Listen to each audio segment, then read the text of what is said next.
He's on sabbatical in Guadalupe, so I cannot contact him right now, so he's out of town. But thank you guys for being here, even though it's early and I'm tired. You guys feel tired, especially with that hour? Does anybody who's like losing an hour's sleep? It's fun. Well, today, as we've said, we're talking about God's design for family and following a few other weeks of us going through that series. And this past Sunday, Alan killed it. He came up here and talked about what it's like to be designed male and female. Now today I want to talk about family, but I want to focus it more so on parents. I feel like parents are what we immediately think of when we think of family. As we just talked about being made male and female, when they become one flesh, and then offspring come, that's a family. We start to see family start in Genesis, and we just now have everybody here. But speaking of parents, this weekend my parents are actually out of town. They're at Dodgers spring training. Has anyone been to spring training? No? Yeah? Oh, no people? Nice. My dad's a huge Dodgers fan, and he loves to follow the team, and they go to spring training, and I didn't get an invite, so I'm kind of salty. But I'm home alone, so party DJs? Just kidding, don't come to my house. But yeah, so I'm home alone this weekend. Well, kind of. I have a lot of people in my house. I have more than just me and my parents. I have my sister and her family, but they kind of do their own thing, so I'm still kind of home alone. But it's pretty nice not having my parents around.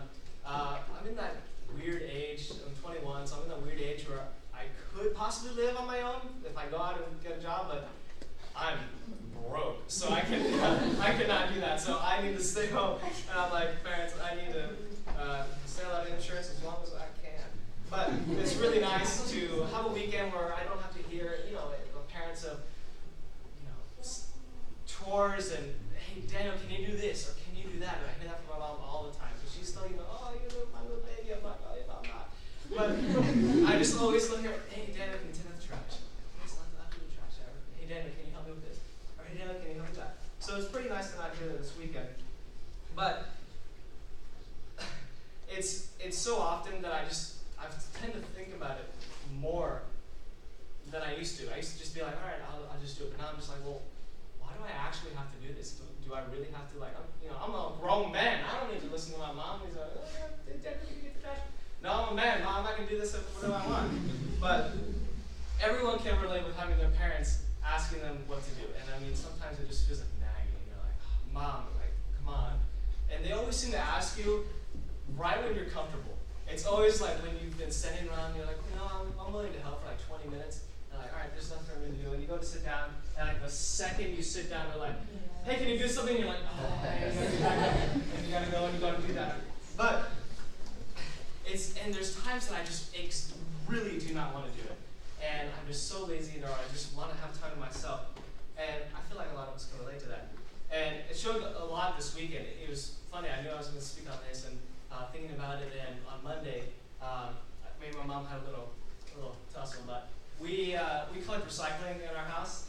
So we go and we have a ton of people in our house. There's like 8 or 9 people in our house, big house. We drink a lot of water bottles, and we drink a lot of sodas. We got cans and bottles, and we fill them up in this, boxes. So we put them in the boxes near the trash can, and then later I'll go and I'll put them in bags so I can take them to the recycling center and get some, extra change. But I tend to forget, and my mom really does not like mess. So she's always on it. She's always watching that box, and it's always like it's not even like halfway full. She's like, "Hey Daniel, can you go get the recycling?" I'm like, "Mom, it's not even full. Like, can I do this later?" And so Monday that happened. She's like, "Hey, it's like 3/4 of the way full. Hey Daniel, can you get the recycling?" I was like, "Yeah, all right, I'll do it." I forget, and I don't do it. Tuesday comes around. Hey Daniel, I asked you to get the recycling in. It's getting a little bit more full, and I see it's kind of getting to the top. I'm like, all right, fine, I'll do it. And I was gonna do it, and I forgot again, and homework and whatnot, so I didn't do it. Wednesday comes around, and this time she's not messing around. So and she goes up to me and she says, "Daniel, I've asked you in a few days." I'm like, "Yes, Mom, I'll do it." And hours go by, and I'm still waiting, and then I hear, "Daniel!" And I was like, let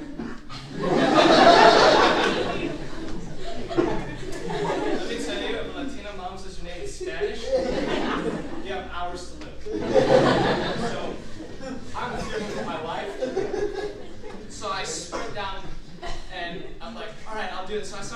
honoring it, but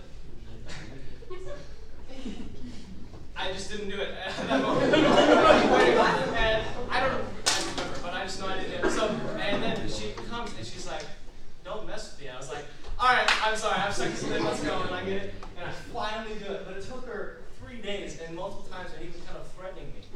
And I was kind of thinking of it of, well, why did it take me so long to finally listen to my mom?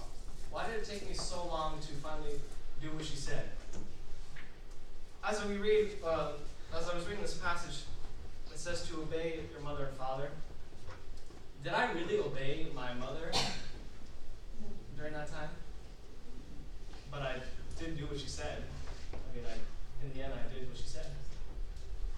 But really, what is obeying your parents? It took me 3 days and multiple times of me kind of, honestly lying to her and saying like, all right, I'll do it. And I didn't do it. It takes her to having to pretty much threaten me that I end up doing it. That's not really obeying at all. Can we pass out Bibles? And I want us to open to Ephesians 6.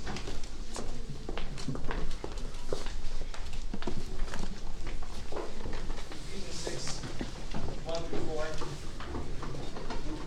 You've probably heard the phrase, honor your father and mother. It's kind of a common theme, and it's something that you may hear, even if not religious-wise. But we're going to read a passage that includes that. Ephesians 6, 1 through 4. Fun fact, we were actually going through a series in Ephesians last semester, and we actually went through daylight savings. Last time we were in Ephesians, so no more than throwback. How do I know that? I don't know. But open up to Ephesians 6, 1 through 4. Ephesians 6. Starting in verse 1. Children, obey your parents in the Lord, for this is right. Honor your father and mother. This is the first commandment with a promise. Verse 3. That it may go well with you, that you may live long in the land. Fathers, do not provoke your children to anger, but bring them up in discipline and instruction of the Lord. So you probably, or I would bet that you've definitely heard the phrase, honor your father and mother. What we're reading here in Ephesians, if you remember from our series that we did last semester, that it's Paul, and he's writing to the church in Ephesus. And when you look at the book of Ephesians, you kind of separate it into two halves almost. The second half, 4, 5, and 6, is kind of more related to how we should live as Christians. But in this passage, Paul's focusing on children and parents. And that's where I kind of go with family. On this family unit of children and parents. And this first sense of really family and authority that we get growing up. Because, everyone here, as Tony was saying earlier, everyone here has parents. You were born, you're here, you're alive, you have parents. And here Paul is kind of touching on both sides of this relationship in the family. He starts off with saying that children should obey their parents. But I want to ask you, I actually want to hear some of you what you have to say of what is the definition of obey? Actually want to hear anybody. Yes. So immediately do whatever they say. Immediately do what they say. Yeah. Any other thoughts of what obey means? Yeah. Do what you're told. To listen and follow directions. Any more? Follow directions without fighting back. All right, yourself right back. Well, glad going back to my story of the recycling and preparing for my life. As I asked earlier, was that obeying? And I heard a couple of no's. And I feel like when we hear words like obedience and honor and discipline and instruction, I think most of us are kind of just like, yeah, I tune it out because I already know what's coming next. Like, I'm fine. I got that. I understand. I can do that. I can honor my parents. I can obey. But I feel like we've kind of twisted this word obey to something that just means finishing the task. That in my head, I was like, oh, I did what my mother said. But it took me 3 days and multiple reprimands and asking over and over again until I finally listened. That I don't even think that was really obeying. That was selfish of me to try to put it off for my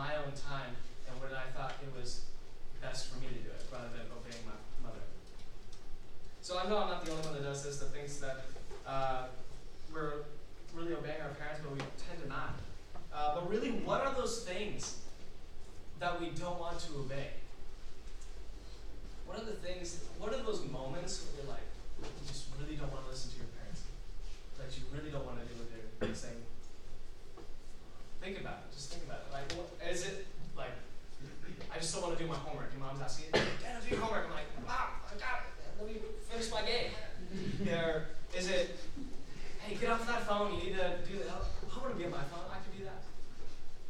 How difficult and how bad really are those things that we're choosing not to listen to our parents and not obey? Are they really so bad for us? If it's just things like homework, chores, and rules and so on.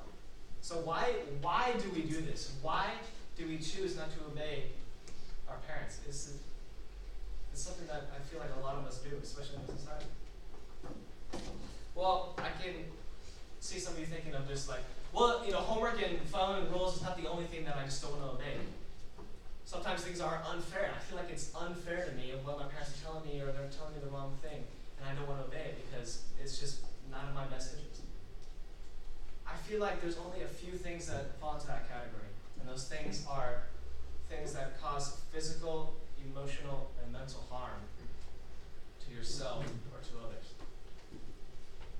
And this is a tough topic. Things such as abuse of families that are going through this, and children that are being raised up with their parents and going through abuse or mental and emotional abuse, or being told to do horrible things with others.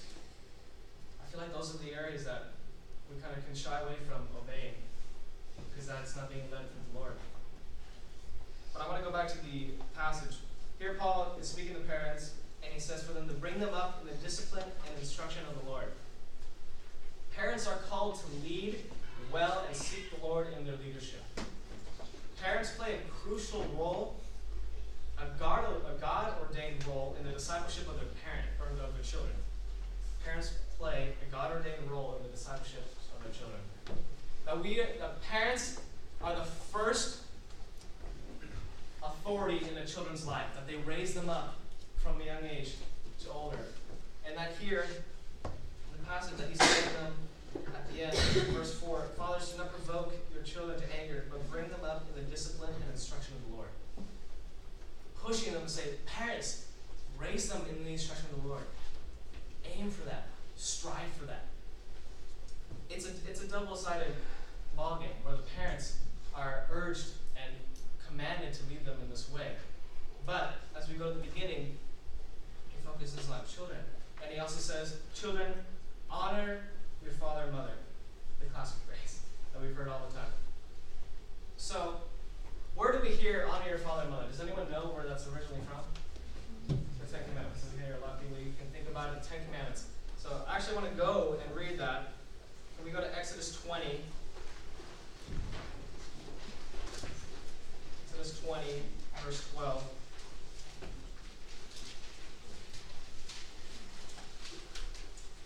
Exodus 20, verse 12. And it says, honor your father and mother, that your days may be long in the land and the Lord your God is giving you. Honor your father and mother, that your days may be long in the land that the Lord your God is giving you. As we look at the Ephesians version, it says that this is the first commandment with a promise. That is the first commandment out of all of them to have a specific promise, where it says, so that you may live long in the land the Lord your God is giving you. And that, we should take a step back. We should say, whoa, that's the and do you remember the other commandments? Does anyone, if you read it or you just say them out loud, and what's some of the other commandments right before that? What is 1, 2, 3, and 4? Don't murder. You hear other things like don't worship other idols, that kind of stuff. Yeah, one more. But we see that with the parents one, honor your father and mother, there's a promise. And it's the first one with a promise, saying that you will live long in the land the Lord is giving to you. I feel like that's a bit of an importance. Again, the first commandment has a promise. That's actually the first one of the Ten Commandments in that list that is not directly towards God. That we see that the first four are referencing directly towards God, talking about have no other idols before me, talking about Sabbath, and then we hit more parents, and then we hear lie, steal, murder, and so on. That there's this importance about honoring your parents. Why is there such importance in multiple verses? And there's other verses in the Bible that talk about honoring your parents and obeying. I feel like there's more to this than just our parents. There's more to this than just obeying and honoring our parents. That it's more about authority. That the Lord has given us authority on earth.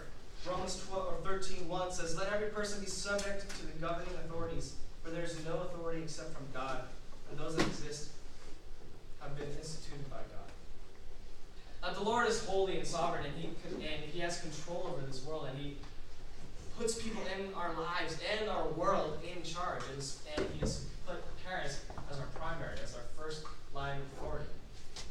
And we see here of obeying Father Paul is earning us. Children, obey your parents in the Lord, for this is right. Saying that this is right. In the Lord, that this is right. Emphasizing that this is what you should do. This is how it should be. Honor your father and mother, that it may go well with you, and that you may live long in the land. From verse 3, Ephesians 6. And when we hear honor your father and mother, a lot of things go in our head.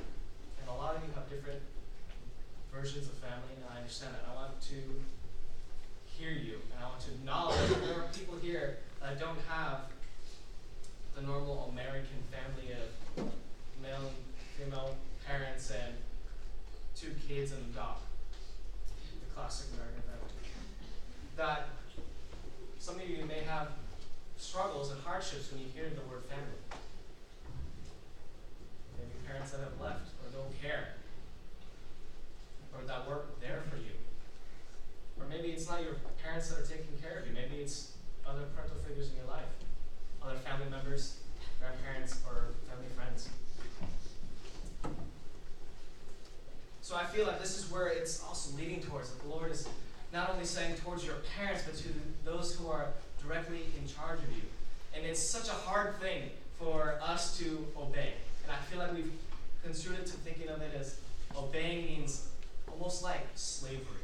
Where we think of, if I'm going to obey you, that means I'm just going to be on my hands and knees like, oh, yes, lead me, But I don't think that's exactly what it's saying here. I think obeying is somewhat freeing. Well, how can you say that? Because I feel like there's people that are trying to obey their parents, but they're leading them in such a wrong direction. Of course, I look at Jesus coming down from heaven and becoming like us. Jesus, both fully God and fully man. And he did, in fact, obey the authority on earth. God coming down and obeying the earthly authority. Well, why is that? The Lord had given Jesus a command. He had given him a task to do. And through that, it took him having to listen and follow the authority here on earth. And was it completely right?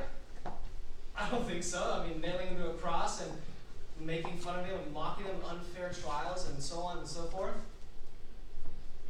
But he obeyed them because he first obeyed God. That to fully obey God's command, he had to follow and obey the authority here on earth.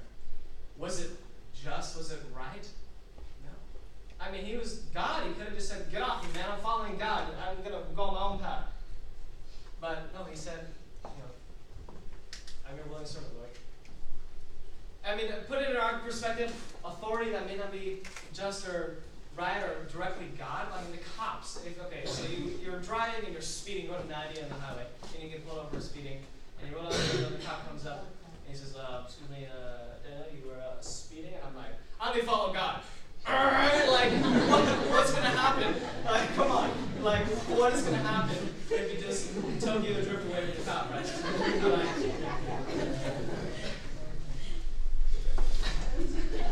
Jokes aside, you get what I'm saying? That the authority that has been directly put in our life. And I think authority reflects how we react and obey the Lord. The Lord has given us this authority in our lives, our family members, our parents, presidents, police officers and so on. How do you react to those people?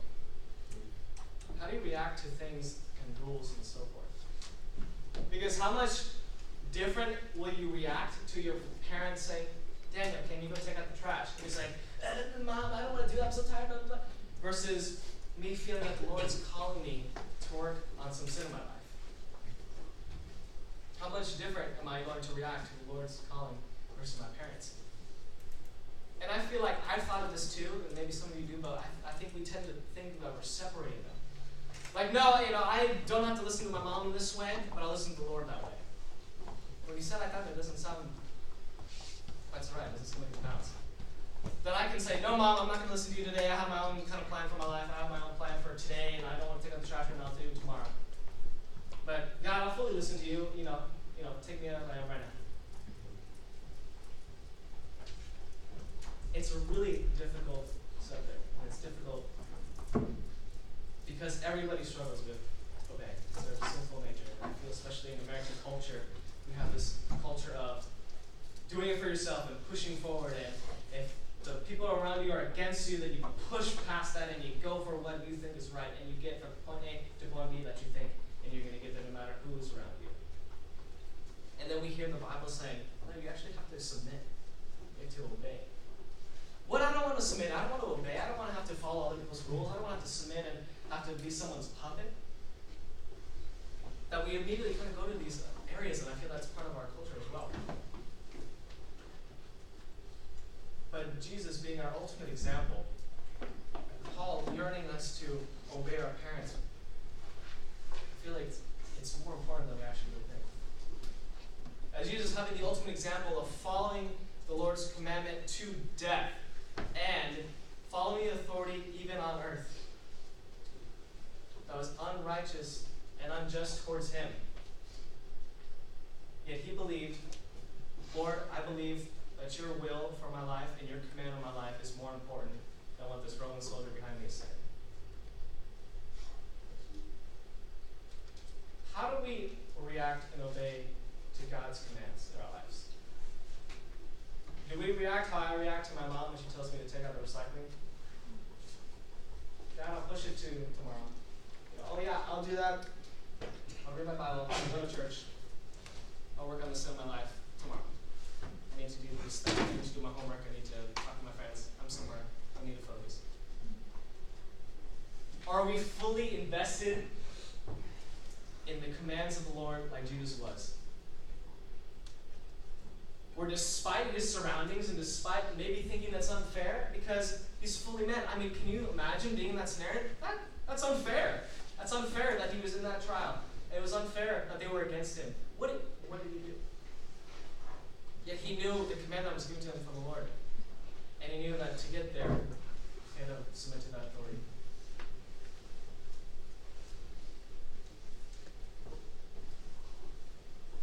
Again, we may hear obedience as a form of being less than, or even as far as being a slave. But trust me, listen to this last part. But obeying the Lord is the most freeing and life-giving thing that you could possibly do. Because in reality, we aren't free. Even if we feel like submitting or following authority will put us even more down, that will chain us up, that we're actually already slaves. We're slaves to sin, and we cannot escape. We are slaves to our own sin, and the Lord is calling us home, and he's calling us to himself. Yet, I feel like we're pushing him away and saying, God, I have my own plans for my life. I don't want to take the recycling out today. I know it's getting hot. I know it's towards the top, but I'll work on it. Trust me, I'll get to it later. It is the most freeing and life-giving thing that you can do because he will break those chains. He already has. And he's calling you to submit to him. And submitting to him is it's the most freeing thing. I just can't think of any other word than freeing. And we cannot free ourselves alone because we need Christ. Christ has paid the price and set us free from that. This is a difficult topic because we all struggle with this. we struggle with obeying our parents. And hear me out. They're human. They're not perfect. They will make mistakes. They will tell you things that you may not agree with or things that don't make sense. Parents, lead your children in the ways of the Lord and the direction of the Lord. Think about it. You guys are going to be parents one day. How are you reacting and obeying your parents? Would you want your own child to react to you that same way?